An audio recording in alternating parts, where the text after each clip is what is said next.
Hello guys and welcome back to my channel.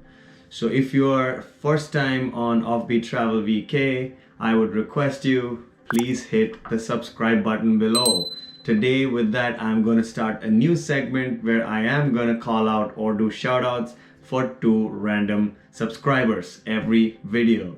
So I have the random subscribers that I'm going to give shout outs today, and their profile or their names or their YouTube channels are Rick Lifestyle and Christian Fernandez. So you might see their snippets right here on the screen. Go check them out, and I will do this every video. So do hit that subscribe button and make sure you put in your name to get your profile or your YouTube channel call out. Since that is out of the way, the topic for today is Apostille process, whether it is for a birth certificate or whether it's for a marriage certificate, and so on and so forth. And I'm going to show you a couple of states within America where you can do that process, and I'm going to dive into that, so do check it out. So I'm going to show you a couple of states where you can do this process, and one of the states being in the state of Maryland. Again, these are random selections, I'm not sharing anything personal. And then this is state of Colorado. So to get there, of course, you can do a search on Google and get here and go to the official state of the Maryland website. Once you are here, you can do one of these two things, right? You can actually do a direct in-person application.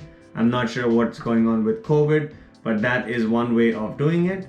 And then the second way is you can actually send it via mail and fill a form, pay the fee, and then get that apostille. Apostille is basically an authentication. So for why do governments or like embassies ask for it? They just want to know that this is a valid birth certificate or this is a valid marriage certificate and marriage license that was approved by that state. If you're in the United States, any of these states. And that's basically a process. It's a very simple process. And how do they do it certified? So you can do it with a couple of methods which I told you, completed by mail or in person. The fee in the state of Maryland is just $2. You can either pay it by US check or you can make it into a money order to the Secretary of State. And the last thing is you need to make a note of what are the documents that you need your apostille to go through for. So a note stating for which country the documents will be used. Example, Netherlands or Germany or any other country that you actually need it for or who's asking. And lastly, the stamped and addressed return envelope. So this is actually really crucial. So if you're sending this by mail, make sure that you give a return envelope addressed back to you, and make sure the sender is also you, because in case they have any other issues, the return envelope needs to come back to you, meaning your actual documents needs to be with you. So always pay attention that you need to do that, and don't forget that step. So send your check or money order, your note, why you need it and which country you need it for, and then send the original document itself that you need to get apostilled, if it's a marriage certificate or the birth certificate, and lastly the return envelope for the documents to come back to you. So that is the state of Maryland. It is very easy, and they just ask what they need it for, what you need it for, and then they'll do it for you. So if you have any other FAQs, frequently asked questions, you can check that. And then the only reason is under the Hague Treaty, there are certain international countries that recognize each other's birth certificate, and I think all they need is an apostille, or apostille is like a golden stamp that you might see. I might throw like a picture on the screen right here, and that is precisely why we do it.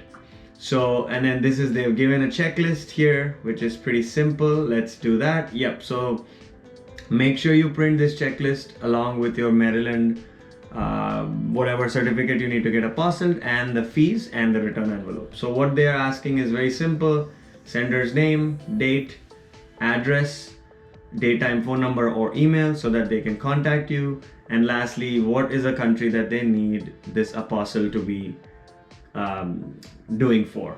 So that is it. And then the address to send the documents is again, of course, mentioned in this form. So do check it out in your local state government website. And then number of documents, if you just need one, you can say one, etc. And then make sure you actually enclose the original copies of your certificates as well. Don't send copies, send originals. Check or money order for whatever amount. And the last is the return envelope. So all these things, put it in a mail and then send it across, and I think within a week or so you will get it. They're usually pretty quick, so I appreciate that from them. And then I'm going to show you another state just as an example to add some variation, which is the state of Colorado. Same process. And if you had any document or marriage license, school transcripts, anything that you need to get apostilled, birth certificate, etc., you need to follow the same process. And what is the purpose? You can read through all these things, right? They kind of explain you a foreign country requires additional certification of the signatures, basically to know that these are authentic documents. So that's kind of why people ask for it. And I need to get this authenticated. What can I do? So in the state of Colorado, they ask you the original document is needed. That's number one. Number two is a completed form. So they have again another form which is very simple. Again, I'm assuming a one pager. Enter the country that you need the apostille for. Payment enclosed. So based on the number of copies you need, if you need 2, make sure you enter 2, and then it automatically calculates $10 for you. So include the check for $10 in case you need 2. If you need just 1, just send them $5 check. If you have any prepaid accounts, otherwise you can leave this blank. Enter your contact information, enter your information and where they need to send the documents or where it is addressed to. And if you have tracking number, it's optional. And then again, they give you like a miniature checklist, which is the completed apostille's request form, which is itself, the fee, the documents needing for apostille, which is if it's whatever certificate, and then again, prepaid addressed envelope. The reason they mention optional is if you have walk-in appointment, of course you don't need it. But if you are applying and if you don't want to go in there, of course you need to send that document. So I think that was a simplified version of getting your documents apostilled. And if you like this video, please hit the subscribe button. I just make this plea because almost 95% of my viewers are actually non-subscribed. So only 3 to 4% of my viewers are subscribed. So I please want everyone who gets a little bit of these videos to drop in a thumbs up, a like for this video, and a subscribe to my channel. It helps me a lot, frankly, and I really appreciate that if you guys can do that for me. So with that, I will be signing off. I hope you had a good time. Take care, travel safe, and I hope I helped you today. So thumbs up.